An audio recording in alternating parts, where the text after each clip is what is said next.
Everyone, my name is Alka और स्वागत है आपका एक और इंटरेस्टिंग लेक्चर में जहां हम इंडियन पॉलिटी के इम्पॉर्टेंट टॉपिक्स को आसान और सिंपल तरीके से आप तक लाने की कोशिश कर रहे हैं। अभी तक हमने सेंट्रल और स्टेट गवर्नमेंट के जितने भी इम्पॉर्टेंट टॉपिक्स थे उन्हें अपनी सीरीज़ में ऑलरेडी कवर कर लिया है। पिछले लेक्चर में हमने बात किया था historical background of the Indian constitution के बारे में। आज हम बात करेंगे salient features of the Indian constitution की, यानी हमारे संविधान की क्या क्या मुख्य विशेषताएं हैं।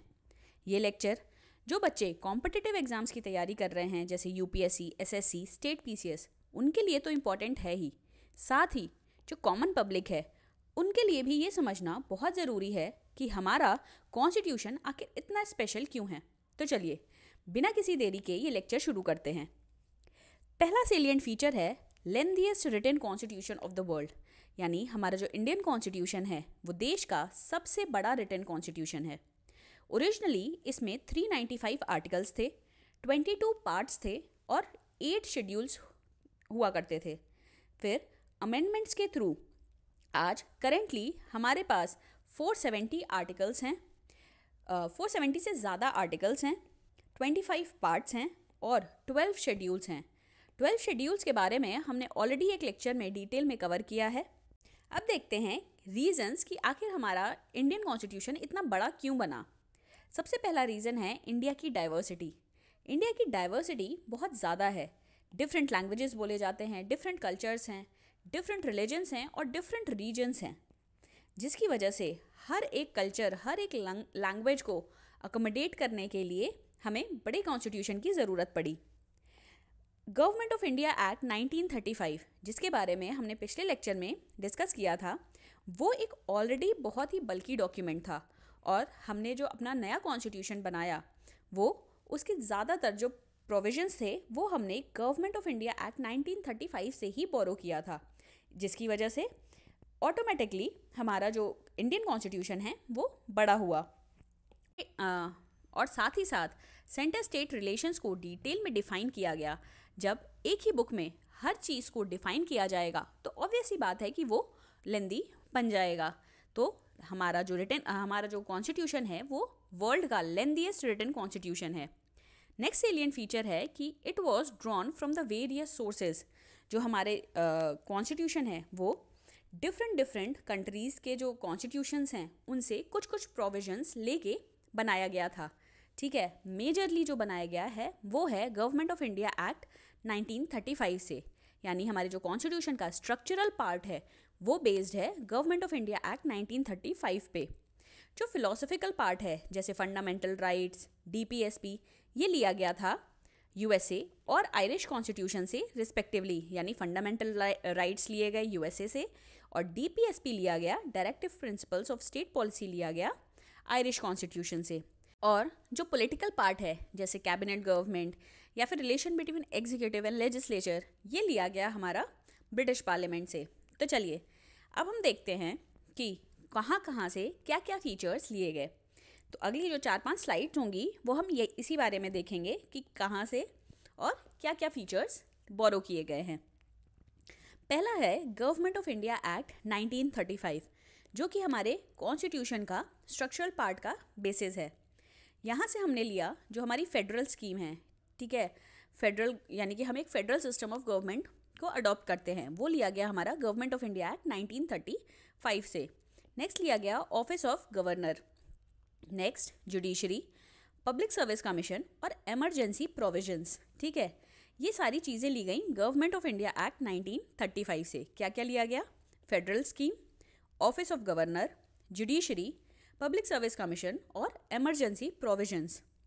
नेक्स्ट था हमारा ब्रिटिश कॉन्स्टिट्यूशन। ब्रिटिश कॉन्स्टिट्यूशन से हमने बोरो किया parliamentary form of government. India presidential form of government की जगह पार्लियामेंट्री फॉर्म ऑफ गवर्नमेंट को फॉलो करती है, तो वो लिया गया ब्रिटिश कॉन्स्टिट्यूशन से। Parliamentary form of government, rule of law, legislative procedures, single citizenship, cabinet system, prerogative writs, parliamentary privileges और बाईकैमरल लेजिस्लेचर। ठीक है, ये सारी चीज़ें हमने फॉलो की ब्रिटिश कॉन्स्टिट्यूशन से। क्या क्या चीज़ें? Parliamentary government, single citizenship, cabinet system, prerogative जो रिट्स होती हैं, ठीक है, पार्लियामेंट्री जितने भी प्रिविलेजेस दिए जाते हैं मेंबर्स ऑफ पार्लियामेंट को, और बाईकैमरलिज्म। नेक्स्ट हम देखते हैं कि हमने यूएस कॉन्स्टिट्यूशन से क्या क्या चीज़ें बोरो की। पहली चीज़ थी फंडामेंटल राइट्स, जो हमारे मौलिक अधिकार हैं वो हम देखते हैं आज के डेट में हम under part 3 of the constitution from article 12 to 35 बात करते हैं हम फंडामेंटल राइट्स की, मौलिक अधिकारों की। ठीक है, तो ये हमने कहाँ से लिया था? यूएस कॉन्स्टिट्यूशन से। नेक्स्ट है इंडिपेंडेंस ऑफ जुडिशरी, यानी कि जुडिशरी अपनी डिसीजंस लेने में, अपनी पावर को यूज़ करने में इंडिपेंडेंट है, उसमें किसी तरह की पार्लियामेंट की या फिर किसी एग्जीक्यूटिव की कोई इंटरफेरेंस नहीं होती है, तो उस केस में बोला जाता है इंडिपेंडेंस ऑफ जुडिशरी। तो वो चीज़ ली गई थी हमारी यूएस कॉन्स्टिट्यूशन से। नेक्स्ट है जुडिशियल रिव्यू। जुडिशियल रिव्यू का क्या मतलब है? जुडिशियल रिव्यू का मतलब होता है कि जो भी गवर्नमेंट के द्वारा या पार्लियामेंट के द्वारा लॉज बनाए जाते हैं वो अंडर द कॉन्स्टिट्यूशन है या नहीं है। ठीक है, उसको जुडिशरी के पास ये पावर है कि वो उसको चेक कर सकती है। ठीक है, और अगर कोई लॉ कॉन्स्टिट्यूशन के अगेंस्ट है तो जुडिशरी के पास ही वो पावर है कि वो उसको नल एंड वॉइड डिक्लेयर भी कर सकती है। तो जो जुडिशियल रिव्यू की पावर है जुडिशरी के पास, वो लिया गया था हमारा यूएस कॉन्स्टिट्यूशन से। नेक्स्ट है रिमूवल की बातें। किसकी रिमूवल की? प्रेसिडेंट के और सुप्रीम कोर्ट और हाई कोर्ट के जजेस की रिमूवल की। ठीक है, इन दोनों को रिमूव करने की जो प्रोसेस है, ठीक है, या फिर ये जो लिया गया कि इम्पीचमेंट ऑफ द प्रेसिडेंट या फिर रिमूवल ऑफ सुप्रीम कोर्ट और हाई कोर्ट जजेस, ये चीज़ें भी हमने बोरो की हैं यूएस कॉन्स्टिट्यूशन से। नेक्स्ट था कि पोस्ट ऑफ वाइस प्रेसिडेंट। याद रखना है कि रिमूवल ऑफ वाइस प्रेसिडेंट नहीं है, सिर्फ रिमूवल ऑफ प्रेसिडेंट और रिमूवल ऑफ सुप्रीम कोर्ट और हाई कोर्ट जजेस हैं। सिर्फ पोस्ट ऑफ वाइस प्रेसिडेंट जो है वो है यूएस कॉन्स्टिट्यूशन से। और जो हमने ऑफिस ऑफ गवर्नर देखा था वो लिया था हमने गवर्नमेंट ऑफ इंडिया एक्ट 1935 से। ये हमने देख लिया कि यूएस कॉन्स्टिट्यूशन से हमने क्या क्या चीज़ें बोरो की।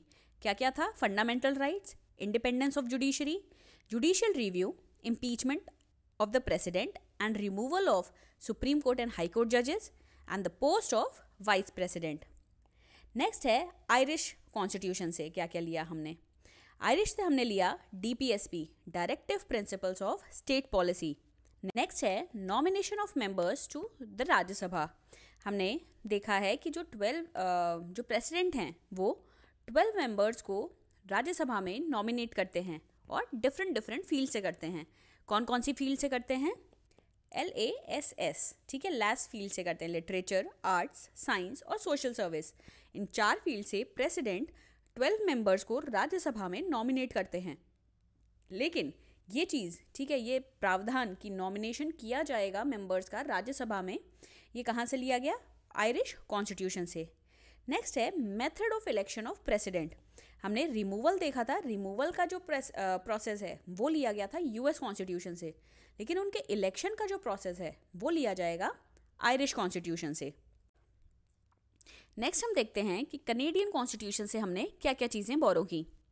पहला है, अगर मोटा मोटा याद रखें कि हमने कैनेडियन कॉन्स्टिट्यूशन से क्या लिया, तो जो हमारा सेंट्रलाइजिंग फीचर है कि हमारा जो सेंटर है वो स्ट्रॉन्ग है, ठीक है, वो चीज़ें हमने ली थी कैनेडियन कॉन्स्टिट्यूशन से। तो पहला हो जाएगा federation with a strong centre, कि हम फेडरल सिस्टम को अडॉप्ट तो करते हैं लेकिन हमारा जो सेंटर है वो स्ट्रॉन्ग है। तो federation with a strong centre लिया गया कैनेडियन कॉन्स्टिट्यूशन से। नेक्स्ट था wasting of residuary powers in the centre, कि जो रेसिडरी पावर्स हैं, ठीक है, जिन पे कोई भी लॉज नहीं बना सकता, उस पे लॉज कौन बनाएगा? सेंटर बनाएगा। ठीक है, हमने 3 तरीके की लिस्ट देखी थी, यूनियन लिस्ट, स्टेट लिस्ट और कॉन्करेंट लिस्ट। यूनियन लिस्ट में जो सब्जेक्ट्स हैं उन पे यूनियन लॉज बनाती है, स्टेट लिस्ट में जो सब्जेक्ट्स हैं उन पे स्टेट गवर्नमेंट लॉज बनाती है, और जो कॉन्करेंट लिस्ट में सब्जेक्ट्स हैं उस पे दोनों मिल के लॉज बनाते हैं। लेकिन कुछ सब्जेक्ट्स ऐसे भी होते हैं जो इन तीनों लिस्ट में मेंशन्ड नहीं है, ठीक है, वो आता है रेसिडरी पावर्स के अंदर ऑफ द सेंटर, उस पर सेंटर लॉ बनाती है। नेक्स्ट है appointment of state governors by the centre, कि जो स्टेट गवर्नर हैं उनकी जो अपॉइंटमेंट करेगा वो कौन करेगा? सेंटर करेगा। ये लिया गया हमारा कैनेडियन कॉन्स्टिट्यूशन से। ऑफिस ऑफ गवर्नर लिया गया था गवर्नमेंट ऑफ इंडिया एक्ट 1935 से, लेकिन जो गवर्नर हैं उनकी जो अपॉइंटमेंट है वो लिया गया हमारा कैनेडियन कॉन्स्टिट्यूशन से। नेक्स्ट है advisory jurisdiction of supreme court.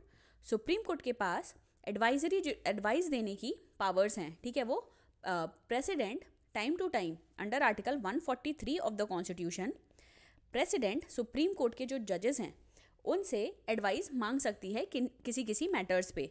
तो जो एडवाइजरी जुरिसडिक्शन है सुप्रीम कोर्ट का वो लिया गया कनेडियन कॉन्स्टिट्यूशन से। तो क्या क्या चीज़ें ली गई कनेडियन से? Federation with a strong centre, ठीक है। फिर residuary powers in the hands of centre, appointment of governors by the centre, ठीक है। और जो सुप्रीम कोर्ट की एडवाइजरी जुरिसडिक्शन है। नेक्स्ट देखते हैं ऑस्ट्रेलियन कॉन्स्टिट्यूशन से क्या क्या लिया हमने। तो ऑस्ट्रेलियन कॉन्स्टिट्यूशन से बेसिकली हमने सिर्फ 2 चीज़ें ली। सबसे पहली कॉन्करेंट लिस्ट, अभी हमने बात किया कि 3 तरीके की लिस्ट हैं, यूनियन, स्टेट और कॉन्करेंट। तो कॉन्करेंट लिस्ट जिस पे दोनों यूनियन और स्टेट दोनों मिलकर लॉज बनाते हैं वो लिया गया हमारा ऑस्ट्रेलियन कॉन्स्टिट्यूशन से। और joint sitting of the 2 houses of the parliament, हमने जब पार्लियामेंट वाला लेक्चर डिस्कस किया था तब हमने देखा था कि जब दोनों हाउसेज किसी बिल को लेकर के सहमति नहीं जता पाते, ठीक है, तो जो स्पीकर हैं वो जॉइंट सिटिंग की बात करते हैं, ठीक है। तो जब दोनों हाउसेज मिलते हैं तो वहाँ पे बिल को डिस्कस किया जाता है, वोटिंग होती है, उसके बाद बिल पास होता है। तो वो जो जॉइंट सिटिंग है, ठीक है, of the 2 houses of the parliament, वो लिया गया है ऑस्ट्रेलियन कॉन्स्टिट्यूशन से। तो ऑस्ट्रेलियन कॉन्स्टिट्यूशन से हमने क्या लिया? कॉन्करेंट लिस्ट और joint sitting of the 2 houses of the parliament. Next है फ्रेंच कॉन्स्टिट्यूशन से हमने क्या लिया? सबसे पहला कि रिपब्लिक, कि हमारा जो कंट्री है, कंट्री का जो हेड है वो रिपब्लिक होगा, ठीक है, यानी प्रेसिडेंट जो हैं वो इलेक्ट होके आएंगे। तो इसलिए जो रिपब्लिक वाला फीचर है वो हमने लिया फ्रेंच कॉन्स्टिट्यूशन से। साथ ही साथ जो आइडियल्स हैं of liberty, equality and fraternity in the preamble में हम बहुत सारे फीचर्स को देखते हैं। तो जो 3 आइडियल्स हैं लिबर्टी, इक्वालिटी और फ्रेटर्निटी का, वो लिया गया हमारा फ्रेंच कॉन्स्टिट्यूशन से। तो याद रखना है फ्रेंच से हमने 2 चीज़ें ली, एक रिपब्लिक फीचर, दूसरा कि आइडियल्स ऑफ लिबर्टी, इक्वालिटी और फ्रेटर्निटी। नेक्स्ट है सोवियत कॉन्स्टिट्यूशन, जो कि उस समय यूएसएसआर था, अब हम रशिया के नाम से जानते हैं। तो सोवियत कॉन्स्टिट्यूशन से हमने क्या लिया? फंडामेंटल ड्यूटीज़, फंडामेंटल राइट्स हमने लिया यूएस कॉन्स्टिट्यूशन से, ठीक है। और फंडामेंटल ड्यूटीज़ हमने लिया यूएसएसआर से, यानी रशियन कॉन्स्टिट्यूशन से, ठीक है। और डीपीएसपी हमने कहाँ से लिया था? आयरिश कॉन्स्टिट्यूशन से। तो ये 3 मेन चीज़ें हैं और तीनों अलग अलग कॉन्स्टिट्यूशन से लिया गया। Fundamental rights US, DPSP Irish, और फंडामेंटल ड्यूटीज़ जो हैं वो लिया गया हमारा सोवियत से, ठीक है। नेक्स्ट जो आइडियल्स ऑफ जस्टिस हैं कि सोशल जस्टिस होना चाहिए, इकोनॉमिक जस्टिस होना चाहिए, पॉलिटिकल जस्टिस होना चाहिए, और ये चीज़ें भी हमारी प्रीएम्बल में दी हुई हैं। तो जो आइडियल्स ऑफ जस्टिस हैं वो लिया गया हमारा सोवियत कॉन्स्टिट्यूशन से। तो याद रखिएगा कि ideals of liberty, equality and fraternity ये लिया गया हमारा फ्रेंच कॉन्स्टिट्यूशन से, लेकिन जो आइडियल्स ऑफ जस्टिस है वो लिया गया हमारा सोवियत कॉन्स्टिट्यूशन से। नेक्स्ट हम देखते हैं वीमर कॉन्स्टिट्यूशन ऑफ जर्मनी से हमने क्या लिया। तो वीमर कॉन्स्टिट्यूशन ऑफ जर्मनी, या फिर सिर्फ जर्मनी भी याद रख सकते हैं आप, कि जर्मनी से हमने लिया था कि जो सस्पेंशन ऑफ फंडामेंटल राइट्स हैं ड्यूरिंग एमरजेंसी। तो फंडामेंटल राइट्स तो हमें मिले यूएस कॉन्स्टिट्यूशन से, लेकिन इमरजेंसी की सिचुएशन में हमारे जो फंडामेंटल राइट्स हैं वो सस्पेंड भी हो जाते हैं। तो जो सस्पेंशन का प्रोविज़न है वो लिया गया हमारा जर्मनी से। लेकिन याद रखिएगा कि जो इमरजेंसी का प्रोविज़न है, ठीक है, ये हमने लिया था गवर्नमेंट ऑफ इंडिया एक्ट 1935 से। इमरजेंसी के provisions government of India act 1935। Suspension of fundamental rights during emergency, ये है जर्मनी के कॉन्स्टिट्यूशन से। नेक्स्ट बात करते हैं साउथ अफ्रीकन कॉन्स्टिट्यूशन की। तो साउथ अफ्रीकन कॉन्स्टिट्यूशन से हमने 2 चीज़ें बोरो की। पहला, the procedure for amendment of the constitution. हम टाइम टू टाइम कॉन्स्टिट्यूशन को अमेंड करते हैं under article 368 of the constitution, ठीक है। तो 368 के अंदर कॉन्स्टिट्यूशन को जो अमेंड करने का प्रोसीजर है वो लिया गया साउथ अफ्रीकन कॉन्स्टिट्यूशन से। Next, the election of members of Rajya Sabha, ठीक है, यहाँ पे राज्यसभा के जो मेंबर्स का इलेक्शन है वो लिया गया साउथ अफ्रीकन कॉन्स्टिट्यूशन से। लेकिन हमने नॉमिनेशंस देखा था कि नॉमिनेशन ऑफ मेंबर्स, जो 12 मेंबर्स प्रेसिडेंट राज्यसभा में नॉमिनेट कर रहे थे फ्रॉम 4 फील्ड्स, कौन कौन से? लिटरेचर, आर्ट्स, सोशल सर्विस और साइंस। इन 4 फील्ड से प्रेसिडेंट 12 मेंबर्स को राज्यसभा में नॉमिनेट करते हैं। ये फीचर लिया गया था हमारा आयरिश कॉन्स्टिट्यूशन से। लेकिन जो इलेक्शन है मेंबर्स का वो लिया जाएगा साउथ अफ्रीकन कॉन्स्टिट्यूशन से। नेक्स्ट है जापानीज कॉन्स्टिट्यूशन। यहाँ से हमने फॉलो किया the procedure established by law. अब इसका क्या मतलब है? प्रोसीजर स्टैब्लिश्ड बाय लॉ का मतलब है कि पार्लियामेंट जब कोई लॉ बनाती है, ठीक है, और किसी पर्सन को उस लॉ के अंडर अगर पनिश किया जाए और उस लॉ में दिया हुआ है कि इस प्रोसीजर के थ्रू उस पर्सन को पनिश होना है, ठीक है, तो कोई भी जो स्टेट है या फिर जब उस पर्सन को पनिशमेंट देनी है तो उस प्रोसीजर को या उस लॉ को देख के ही उसको पनिशमेंट दी जा सकती है। मेन बात क्या है कि जो लॉ बनाया गया है वो फॉलो होना चाहिए या फिर उसमें जो प्रोसीजर दिया गया है वो फॉलो होना चाहिए। तो हमने ये चीज़ जो फॉलो की ये लिया गया जापानीज़ कॉन्स्टिट्यूशन से। ये कहाँ पे दिया हुआ है? तो आर्टिकल जो 21 है हमारे कॉन्स्टिट्यूशन का वो ये कहता है कि no person can be detained of his life और लिबर्टी, ठीक है, except the procedure established by law, कि किसी भी पर्सन की लाइफ या लिबर्टी को नहीं छीना जा सकता एक्सेप्ट कि अगर लॉ के द्वारा वो चीज़ मेंशन्ड है। यहीं पे अगर इसके कॉन्ट्रडिक्टरी अगर हम देखें तो हम यूएसए में फॉलो करते हैं ड्यू प्रोसेस ऑफ लॉ, ठीक है। अब ड्यू प्रोसेस ऑफ लॉ का क्या मतलब है कि जो लॉ बनाया गया है उसमें उसकी फेयरनेस देखी जाती है कि जो लॉ बनाया गया है वो फेयर है या नहीं है, या फिर जो प्रोसीजर फॉलो किया जा रहा है उस लॉ को बनाने के लिए या फिर उस लॉ को इम्प्लीमेंट करने के लिए वो भी फेयर है या नहीं है। तो ड्यू प्रोसेस ऑफ लॉ में हम फेयरनेस ऑफ द लॉ और प्रोसीजर देखते हैं। प्रोसीजर स्टैब्लिश्ड बाय लॉ में हम सिर्फ इतना देखते हैं कि जो लॉ बनाया गया है और जो प्रोसीजर दिया गया है उसको प्रॉपरली फॉलो किया गया है या नहीं किया गया है, ठीक है। तो ये हमने कहाँ से लिया? जापानीज़ कॉन्स्टिट्यूशन से। तो हमने देख लिया कि हमने डिफरेंट सोर्सेज से क्या क्या चीज़ें ली हैं। Government of India act, federal scheme, office of governor, judiciary, public service commissions, ये सब चीज़ें ली। ब्रिटिश कॉन्स्टिट्यूशन से हमने पार्लियामेंट्री फॉर्म ऑफ गवर्नमेंट को फॉलो किया था। सिंगल सिटीजनशिप लिया है, कैबिनेट सिस्टम लिया है, रिट्स के बारे में लिया है, बाई कैमरल जो लेजिस्लेचर हम फॉलो करते हैं उसके बारे में लिया है ब्रिटिश कॉन्स्टिट्यूशन से। नेक्स्ट यूएसए से हमने क्या लिया था? मोस्ट इंपॉर्टेंटली फंडामेंटल राइट्स लिया, जुडिशियल रिव्यू लिया, impeachment of president and removal of supreme court and high court जजेस लिया। आयरिश कॉन्स्टिट्यूशन से हमने लिया DPSP and nomination of members to the Rajya Sabha and method of election to the president, removal US और method of election Irish constitution. फिर Canadian constitution से हमने centre की स्ट्रांगनेस के बारे में देखा था कि federation with a strong centre, vesting of residuary powers in the centre, appointment of state governors by the centre, ठीक है। ये सारी चीज़ें कनेडियन कॉन्स्टिट्यूशन से ली। Next advisory jurisdiction of the supreme court भी अंडर आर्टिकल 143, ये लिया कनेडियन कॉन्स्टिट्यूशन से। ऑस्ट्रेलियन कॉन्स्टिट्यूशन से हमने सिर्फ 2 चीज़ें ली, एक कॉन्करेंट लिस्ट और joint sitting of the 2 houses. Next French constitution, Republic और ideals of liberty, equality and fraternity. Soviet constitution, Russian constitution से हमने क्या क्या लिया है? Fundamental duties and ideals of justice. Weimar constitution of Germany, इससे हमने लिया था suspension of fundamental rights during emergency, government of India act 1935 और suspension of fundamental rights during emergency, Weimar constitution. South African constitution से procedure of amendment of the constitution, ठीक है, और election of members of Rajya Sabha. और आखिरी हमने देखा था Japanese constitution, procedure established by law. Next जो सेलिएंट फीचर है वो है blend of rigidity and flexibility. हमारा जो इंडियन कॉन्स्टिट्यूशन है, ठीक है, वो ना तो बहुत रिजिड है और ना तो बहुत फ्लेक्सिबल है। अब इसका क्या मतलब है?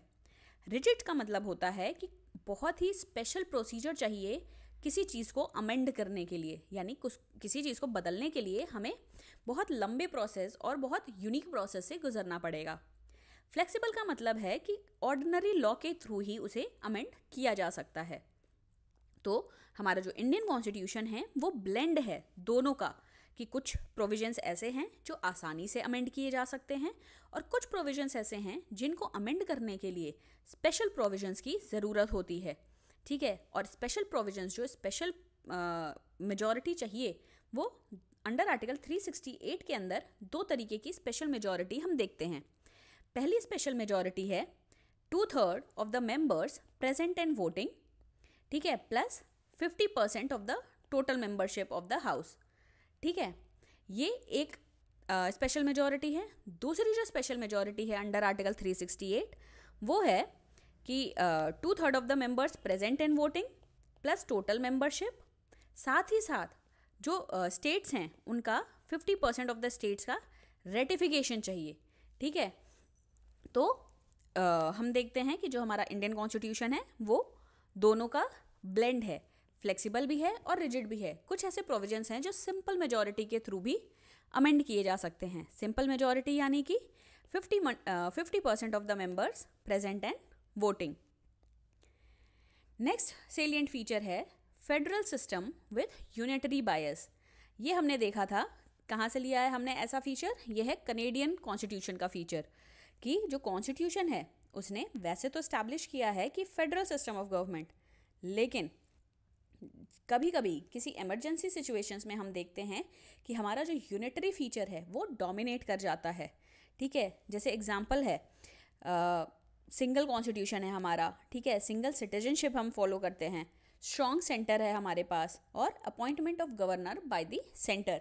ये सारे चीज़ें हम देखते हैं कि हमारा जो फेडरल सिस्टम है वो तो फॉलो कर रहे हैं, लेकिन साथ ही साथ कुछ ऐसे फीचर्स हैं जहां हम यूनिटरी बायस यानी कि यूनिटरी की तरफ ज़्यादा झुकाव देखते हैं। तो इसी चीज़ को डिफरेंट लोगों ने डिफरेंट नाम से बोला है कि इंडियन कॉन्स्टिट्यूशन को केसी वियरे बोलते हैं कि ये क्वाजी फेडरल कॉन्स्टिट्यूशन है। नेक्स्ट, इसको बार्गेनिंग फेडरलिज्म कहा है मॉरिस जॉन्स ने। कोऑपरेटिव फेडरलिज्म कहते हैं ग्रैनविल ऑस्टिन। तो ग्रैनविल ऑस्टिन कहते हैं कि जो इंडियन कॉन्स्टिट्यूशन है वो कोऑपरेटिव फेडरलिज्म है, यानी कि जहां सेंटर और स्टेट मिलके कोऑपरेट करके ही काम करते हैं।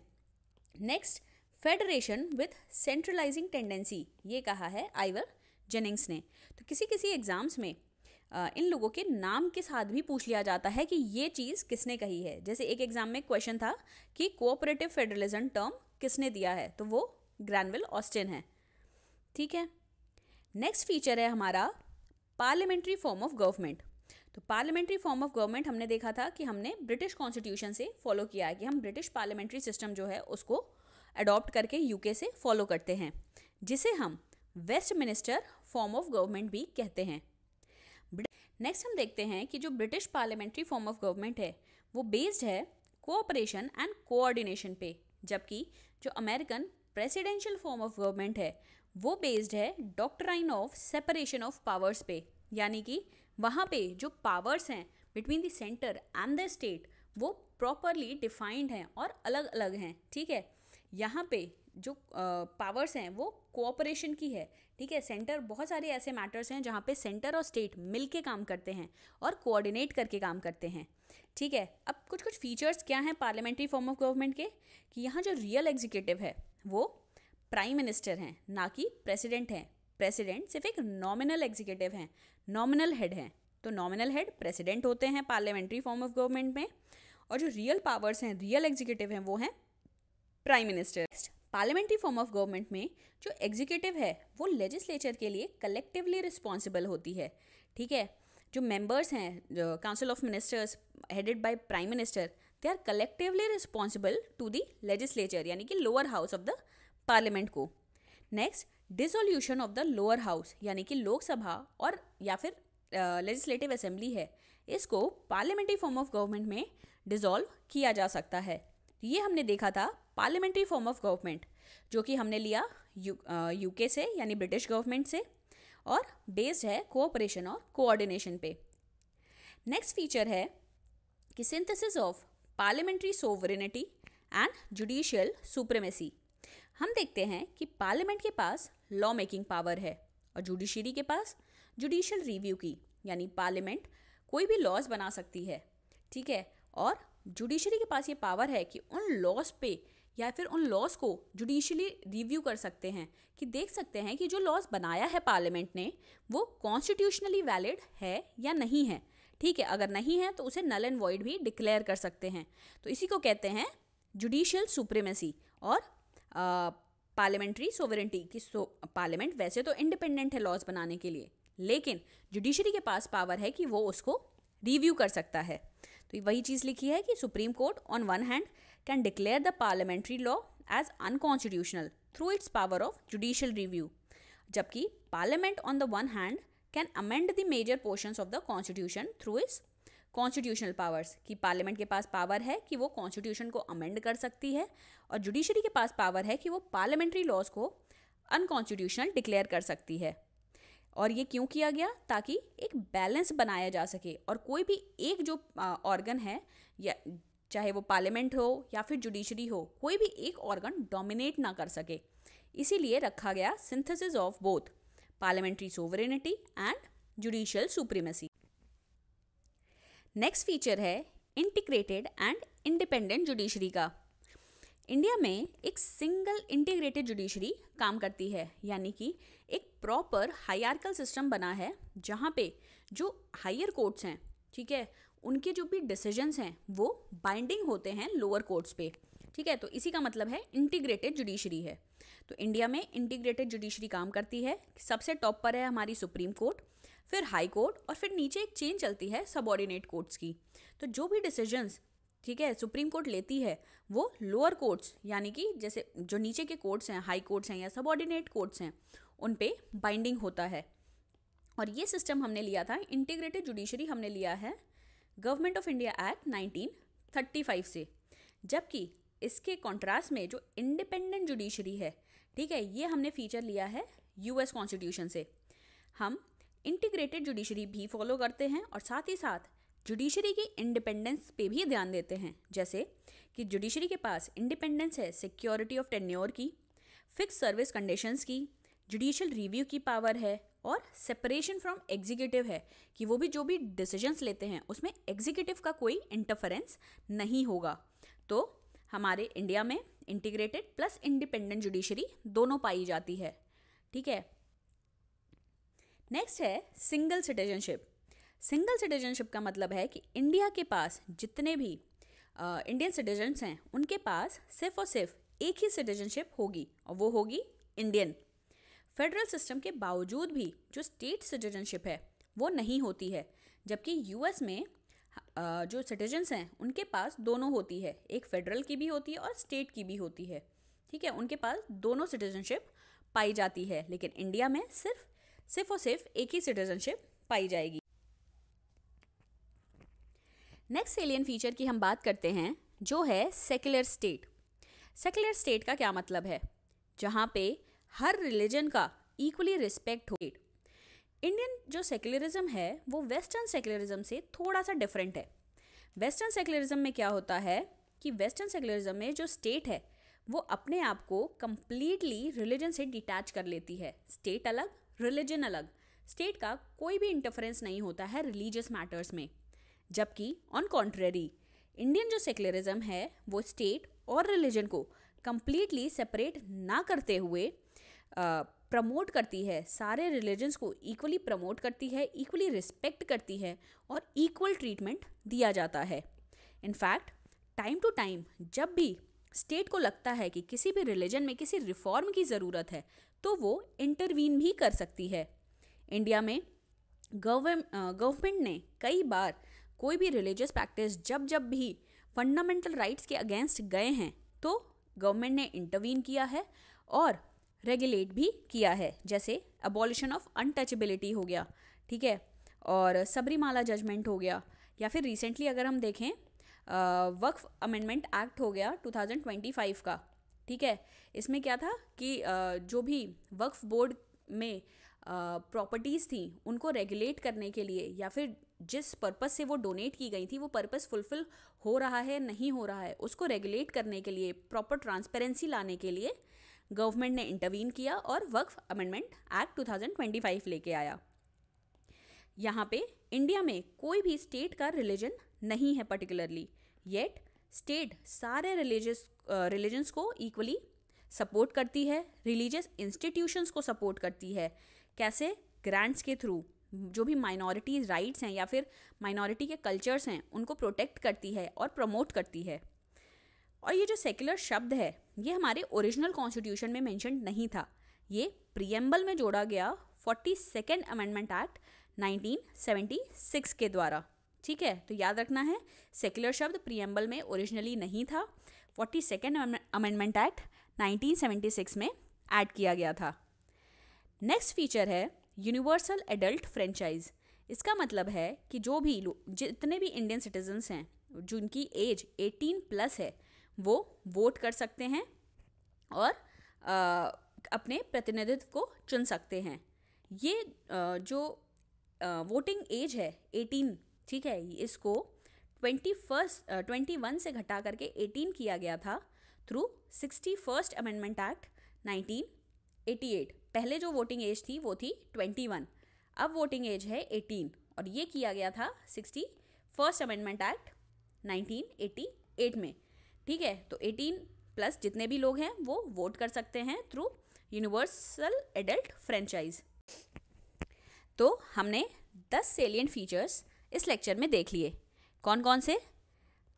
Universal adult franchise, secular state, single citizenship कि इंडियन जो सिटीजन्स हैं उनके पास सिर्फ एक सिटीजनशिप रहेगी, integrated and independent judiciary, integrated judiciary government of India act 1935, independent judiciary US constitution से लिया हमने, synthesis of parliamentary sovereignty and judicial supremacy कि पार्लियामेंट लॉज बनाती है, जुडिशरी जुडिशियल रिव्यू करती है।